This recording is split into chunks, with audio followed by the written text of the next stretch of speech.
Assalamualaikum warahmatullahi wabarakatuh. Alhamdulillahilladzi at'amana bi ni'matihi imanan wal islam. Asyhadu an la ilaha illallah wa asyhadu anna Muhammadan abduhu wa rasuluh la nabiyya ba'da. Faqad qala Allah ta'ala fil Qur'anil 'azim. A'udzu billahi minasy syaithanir rajim. Bismillahirrahmanirrahim. Inna nahnu nazzalna dzikra wa inna lahu lahafizun. Shadaqallahul 'azim. Wa qala Nabi sallallahu alaihi wasallam, i'mal dunyaka ka'annaka ta'ishu abadan wa a'mal akhiratika ka'annaka tamutu ghadan. Al-hadis. Pertama dan paling utama, marilah kita panjatkan puja dan puji serta syukur kehadirat Allah Subhanahu wa taala, yang mana kita masih diberikan beribu-ribu nikmat, baik nikmat iman, nikmat Islam, nikmat sehat wal afiat dan panjang umur.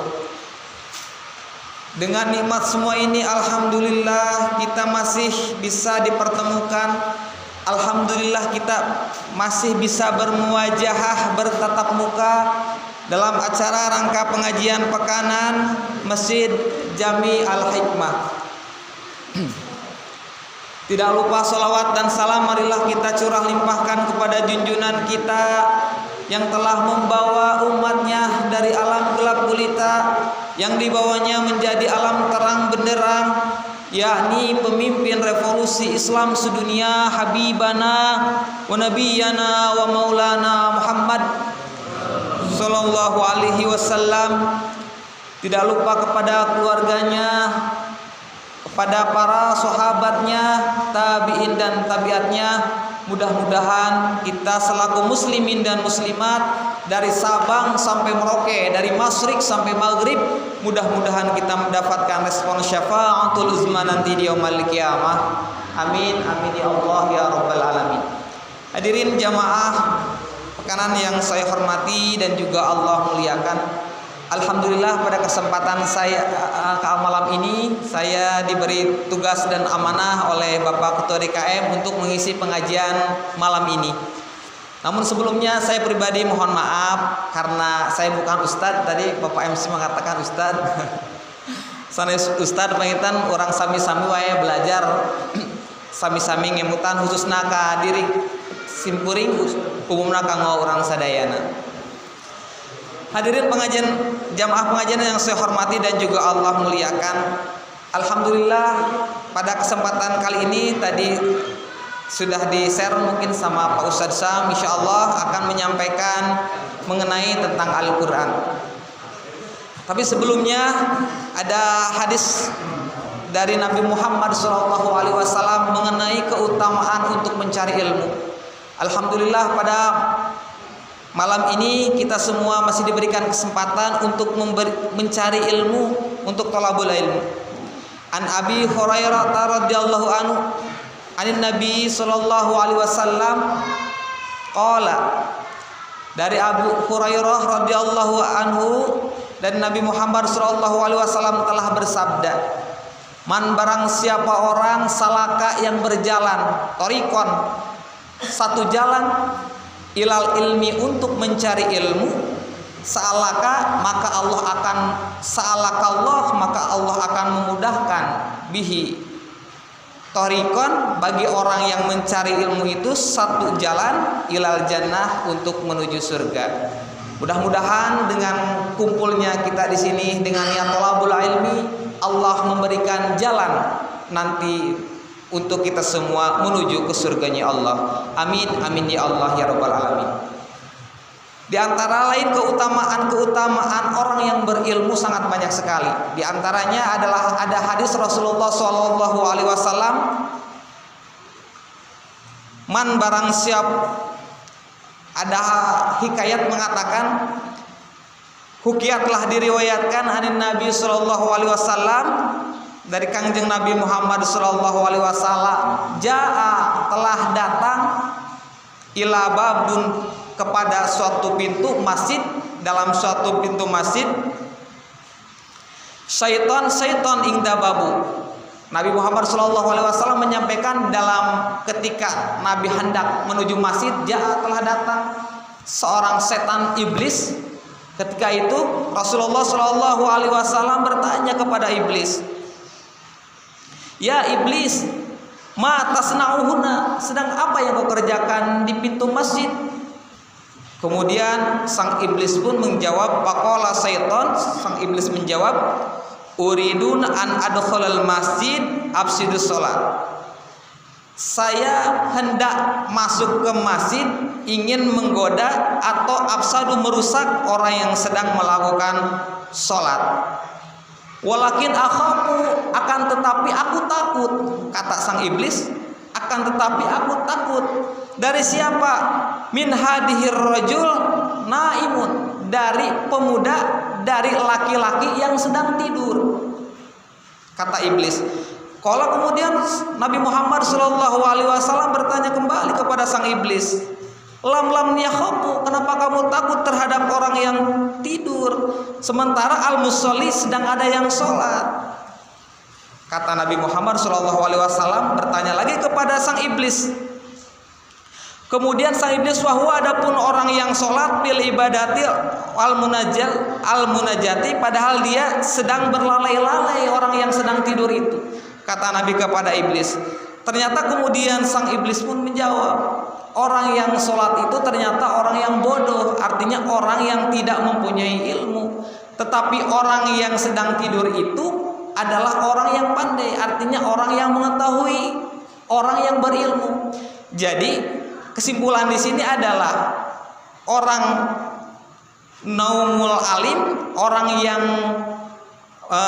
naumun alim, orang yang tidurnya orang yang alim itu, tidurnya orang yang berilmu itu khairon, lebih baik min ibadatil jahil, dari ibadahnya orang yang bodoh. Jadi mudah-mudahan dengan kumpulnya kita di sini adalah sebagai ikhtiar untuk mencari ilmu agar kita tidak menjadi orang-orang yang jahil. Amin. Amin ya Allah ya rabbal alamin. Hadirin jamaah pengajian yang saya hormati dan juga Allah muliakan, mungkin itu sedikit sekelumit tentang manfaat orang yang berilmu. Insya Allah untuk malam ini saya akan mencoba menyampaikan beberapa kemuliaan dari Al-Quran, apa yang sudah di-share sama Ustaz Sam di grup. Hadirin rahimakumullah, jadi Al-Quran adalah wahyu Allah yang diturunkan kepada Nabi Muhammad SAW. Jadi ada beberapa kitab yang wajib kita ketahui, diantaranya adalah Al-Quran. Ada kitab yang wajib diketahui, itu kitab apa aja? Jabur, Taurat, Injil, Al-Quran. Kitab-kitab Allah yang wajib diketahui. Jadi kitab-kitab yang wajib diketahui diantaranya yang harus memang kita pahami yaitu adalah Al-Quran. Kira-kira Al-Quran itu apa? Jadi banyak orang yang mengartikan dan tahu Al-Quran, tetapi secara definisi masih belum tahu. Al-Quran secara etimologi atau secara bahasa yaitu terdiri dari alif lam dan Quran. Berasal dari kata qoro'a yaqra'u qira'atan Qur'anan. Qoro'a berarti bacaannya, bacaan. Kemudian qira'atan Qur'anan yang diulang-ulang. Jadi ada beberapa tafsir, ada beberapa pengertian dari qoro'a itu. Yang pertama adalah apa yang dimaksud dengan Quran itu. Yang pertama adalah sesuatu yang menghubungkan bagian huruf-huruf menjadi susunan yang tersusun. Jadi ketika ada fa, kemudian ta, kemudian ha disambungkan menjadi fatha, itu adalah satu susunan kalimat.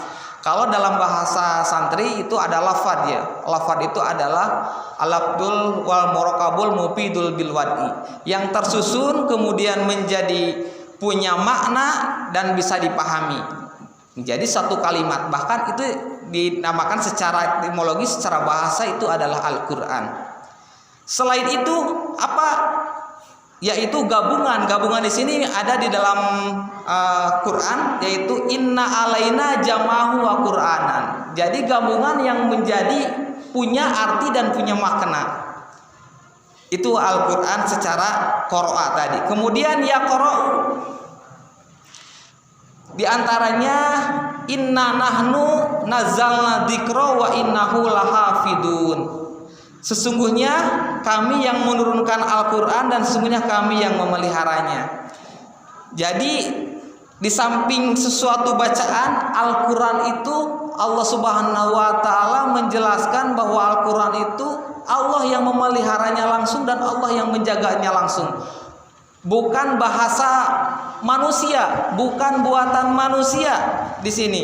Sesungguhnya kami yang menurunkan Al-Qur'an dan kami yang memeliharanya langsung. Coba kita cek 15 abad tahun yang lalu Al-Qur'an, 15 abad yang lalu Al-Qur'an diturunkan oleh Allah Subhanahu wa taala melalui malaikatul Jibril, disampaikan kepada Nabi Muhammad SAW.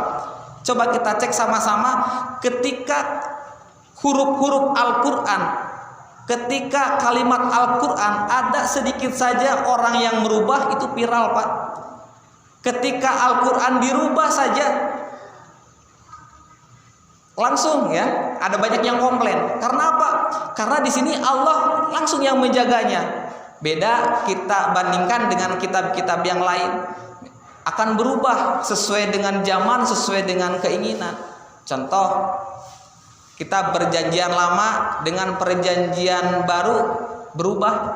Tetapi Al-Qur'an dari dulu hingga sekarang tidak berubah. Karena apa? Tadi dijamin oleh Allah, inna nahnu nazzalna dzikra wa innahu lahafidun. Allah yang akan menjaganya langsung. Coba cek lagi, selain ejaannya, misalkan kalau bahasa manusia selalu berubah kan? Ketika ejaan lama dezarum misalkan, atau dulu oelama ya, oelama, sekarang dirubah huruf-hurufnya, makna pun berubah. Tetapi Al-Qur'an hingga sekarang tidak ada perubahan, tetap aja seperti itu. Alam nasrah, bismillahirrahmanirrahim, alhamdulillahirabbil alamin, dari dulu hingga sekarang tidak berubah. Hadirin rahimakumullah, selain itu juga Al-Qur'an menurut di sini harus kelebihannya keteraaturan tartilnya. Jadi ketika Al-Qur'an dibandingkan dengan bahasa syair-syair yang lain itu jauh. Karena apa? Di dalam Al-Qur'an itu terkenal tartil. Wa qira'atil Qur'ana tartil. Jadi tidak sembarang ketika kita membaca Al-Qur'an, ada ilmunya, ada panjang pendeknya, ada tajwidnya, ada nadanya, ada syair-syair yang memang tidak bisa digantikan oleh syair-syair manusia. Contohnya ilmu tajwid, ada nadanya. Kemudian sembarang-sembarang bahasa-bahasa, kalau dulu kan bahasa-bahasa di orang-orang zahiliyah sana pintar-pintar menciptakan syair-syair. Tetapi jika dibandingkan dengan Al-Qur'an, mereka tidak bisa mampu dan bisa menandingi kehebatan dan syairnya Al-Qur'an. Hadirin rahimakumullah, berikut adalah pengertian dari Al-Qur'an menurut bahasa. Sedangkan Al-Qur'an di sini menurut istilah, ada beberapa banyak ulama yang mendefinisikan mengenai Al-Qur'an. Al-Qur'an di antaranya yang mendefinisikan secara istilah yaitu Al-Qur'an huwal labdul arabiyul munazzilu ala Muhammadin sallallahu alaihi wasallam litadakkuri mutawatiron wa huwa madafataini al-mabda'u bi suratil Fatihah wal makhtumu bi suratin Nas. Jadi Al-Qur'an menurut istilah adalah lafaz Arab yang diturunkan kepada Nabi Muhammad sallallahu alaihi wasallam litadaburi untuk dipahami, litadakkuri untuk diingat, al-mutawatiron secara mutawatir, al-mabdu'u bi suratil Fatihah yang diawali dengan surah Al-Fatihah dan diakhiri dengan surat An-Nas. Nah, itulah Al-Qur'an menurut istilah. Jadi Al-Qur'an adalah salah satu kitab Allah Subhanahu wa taala yang berbentuk bahasa Arab yang diturunkan kepada Nabi Muhammad sallallahu alaihi wasallam untuk dipahami, untuk diingat secara mutawatir, yang dimulai dengan surat Al-Fatihah yang diakhiri dengan surat An-Nas. Ini di sini sangat menarik untuk catatan. Ada beberapa orang orientalis lafdzul Arabiy, kenapa harus dengan bahasa Arab, tidak dengan bahasa Sunda, tidak dengan bahasa Inggris, tidak dengan bahasa yang lain? Kenapa harus dengan bahasa Arab? Nah, di sini dijelaskan bahwa setiap Allah Subhanahu wa taala menurunkan kitabnya itu sesuai dengan bahasa kaumnya. Agar apa? Agar mudah dipahami pada waktu itu. Dan kemudian dengan bahasa Arab yang kedua alasannya karena dalam bahasa Arab itu sangat tinggi sekali maknanya.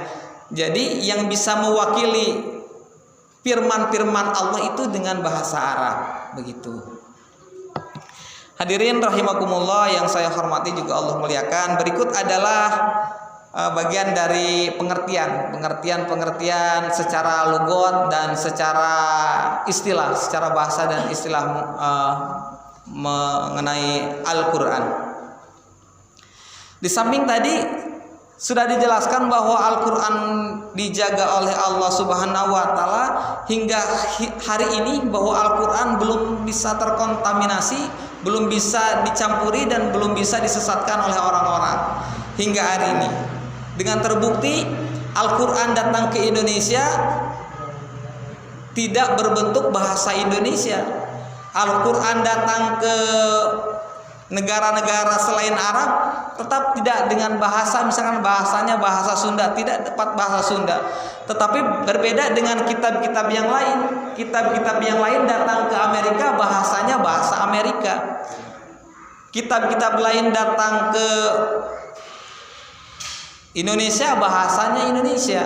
Tetapi Al-Qur'an kita lihat, tetap Al-Qur'an tidak ada yang langsung terjemahnya bahasa Indonesia, tetapi tetap ada Al-Qur'annya kemudian disertai dengan terjemahannya. Karena apa? Itu untuk menjaga keaslian dan kemurniannya Al-Qur'an hingga hari ini. Hadirin rahimakumullah yang saya hormati dan juga Allah muliakan. Kemudian selain itu ada beberapa catatan ketika Allah Subhanahu wa taala menurunkan Al-Qur'an dengan bahasa nazzala, dengan bahasa kalimat nazzala, bukan anzala. Apa maknanya? Inna nazzala alaikal kitabil haqqi wa nusaddiqal lima baina yadai. Jadi Allah menggunakan bahasa kata turun. Ada yang pertama adalah anzala, yang kemudian nazzala. Apa maknanya? Yang mana yang pertama anzala itu Allah menurunkan sekaligus. Allah menurunkan sekaligus anzala. Tetapi mana yang kedua nazzala dengan cara bertahap. Jadi Al-Qur'an di sini Allah menurunkannya itu secara bertahap. Di dalam Al-Imran ayat 3 Allah berfirman, Nazzala alaikal kitab bil haqqi musaddiqal lima baina yadai. Jadi nazzala, Allah menurunkan kitab atau Al-Qur'an, nazzala tidak dengan anzala, tetapi di ayat berikutnya Allah mengatakan wa anzala Taurat wal Injil. Beda dengan ketika diturunkannya Injil dengan Taurat, dengan kata anzala artinya langsung diturunkan. Atau dengan bahasa lain di dalam Al-Qur'an ada wa yunazzilu minas samai ma ayutahhirukum bi. Artinya Allah menurunkan hujan wa yunazzilu, bertahap. Bertahap artinya tidak langsung berubah hujan salam dunia, tetapi kadangkala pengertiannya hujannya di Peru, kadang hujan rintik-rintik, kemudian di Cisayong misalkan hujannya di kota tidak hujan sama sekali.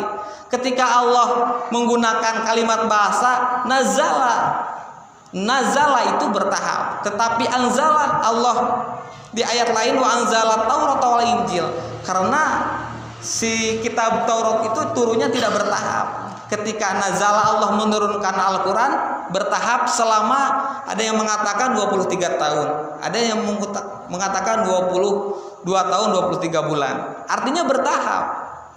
Kemudian di dalam surat Al-Qadar juga mengatakan, kok di dalam surat Al-Qadar inna anzalna, enggak nazala, inna anzalna fi lailatul qadar, sungguhnya Allah menurunkan di malam Lailatul Qadar.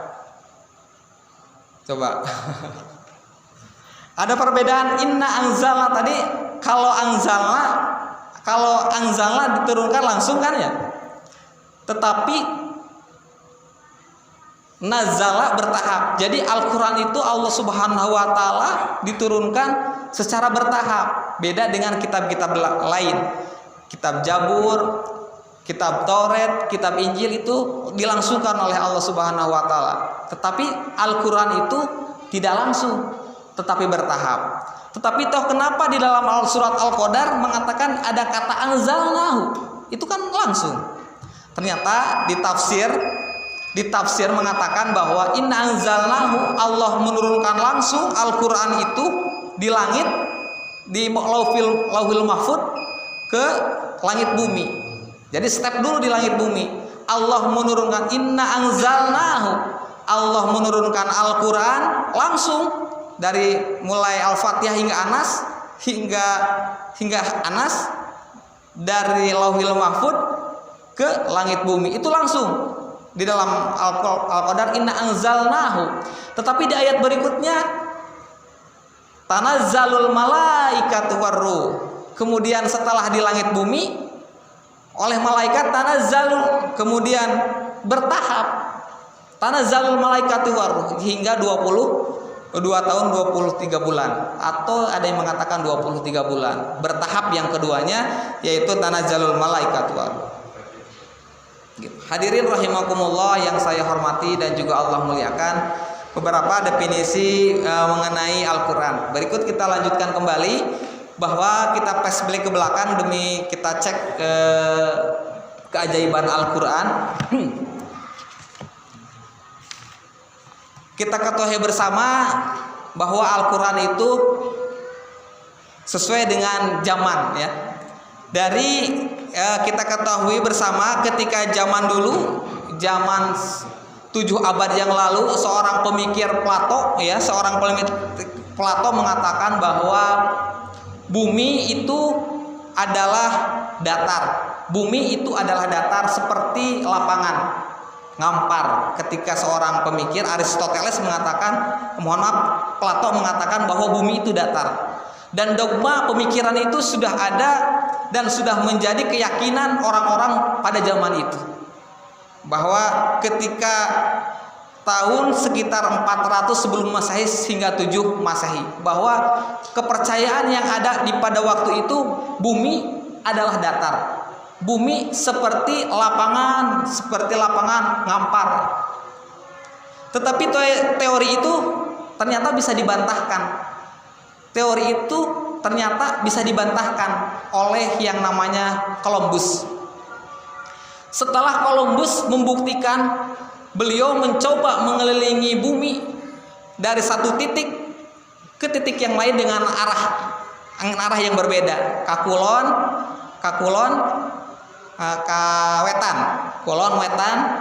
Ternyata si Columbus itu menemukan teori bahwa ternyata bumi itu bukan datar, tetapi bulat. Karena saya sudah mencoba mengelilingi bumi dari arah kulon ke wetan, artinya ketemu lagi. bahwa dia berkesimpulan bahwa ternyata membatahkan teori yang diungkapkan oleh Plato bahwa bumi itu adalah bulat. Nah, setelah itu berkembanglah ilmu pengetahuan. Kemudian masyarakat pun mengambil teori, ada yang dikatakan teori geosentris. Teori geosentris itu adalah di mana pusat dari alam semesta adalah bumi. Bahwa mereka percaya setelah beberapa perkembangan ilmu pengetahuan pada waktu itu bahwa pusat peredaran adalah bumi. Kemudian teori itu pun menjadi dogma, menjadi kepercayaan pada waktu itu, sehingga ada beberapa pemikiran yang membantah pemikiran di waktu zaman itu, yaitu pemikirannya Copernicus, membantah bahwa pusat peredaran itu adalah bukan bumi tetapi matahari. Dan pada waktu itu pun si Copernicus itu dihukum mati pada waktu itu karena mereka tidak terima bahwa memang tidak terbukti bahwa pusat peredaran itu adalah matahari, sehingga dibunuhlah, dihukum pancung pada waktu itu. Setelah itu teori pun berkembang. Kemudian teori pun ada yang namanya teori Galileo Galilei, yaitu menemukan teropong bintang pada waktu itu.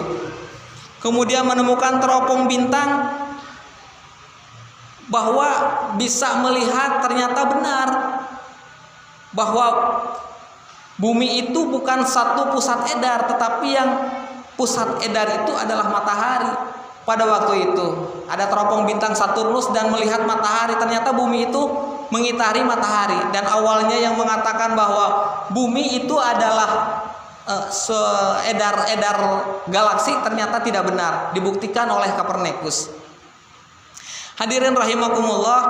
Nah, dari proses pergerakan ilmu pengetahuan tadi, dari bumi datar, kemudian bumi bulat, kemudian bumi pusat edaran, hingga matahari sebagai pusat edar, ternyata sudah ada di dalam Al-Quran.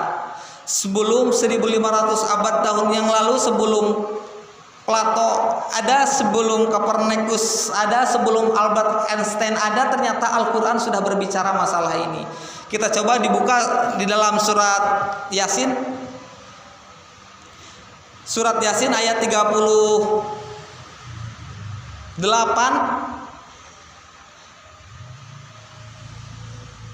Surat Yasin ayat 38. Was-samsu tajril mustaqarril laha dzalika taqdirul azizil alim. Was-samsu, dan adapun matahari, tajril mustaqarril laha, beredar pada garis porosnya.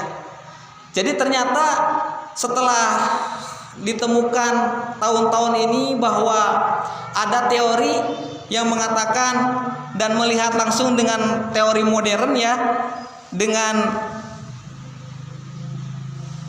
teropong bintang Hubble, bahwa benar yang dikatakan oleh Al-Quran ternyata benar. Ternyata bukan matahari yang dikatakan Copernicus pusat peredaran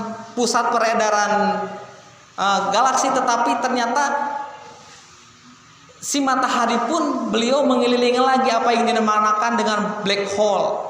Jadi mengelilingi, ketika bulan mengelilingi bumi mengelilingi matahari, dan matahari pun ternyata mengelilingi black hole namanya. Nah, kejadian ini, teori ini tidak ditemukan, baru ditemukan di abad modern ini ketika teleskop Hubble bintang mengudara di jagat raya. Nah, ini baru ditemukan, tetapi ternyata Al-Quran sudah berbicara 15 abad yang lalu, ketika orang-orang masih berpikir bahwa bumi itu adalah datar, ketika orang-orang masih berpikir dan berdebat bahwa bumi itu adalah bulat, ketika orang-orang berdebat bahwa perputaran galaksi itu adalah matahari. Tetapi Islam sudah menjawab di dalam surat Yasin ayat 38, wasamsu tajril mustaqarril laha dzalika taqdirul azizil alim. Hadirin rahimakumullah yang saya hormati dan juga Allah muliakan. Begitulah mungkin untuk pengajian kali ini tentang mengenai sekelumit definisi Al-Quran, kemudian keajaiban dan dengan kitab-kitab yang lain. Mudah-mudahan ada manfaatnya untuk kita semua. Mungkin itu saja panginten ti abdi hapunten anu kalepatan, mudah-mudahan ada manfaatnya untuk kita semua. Saya tutup dengan doa, Rabbana atina fid dunya hasanah wa fil akhirati hasanah wa qina adzabannar. Wassalamualaikum warahmatullahi wabarakatuh.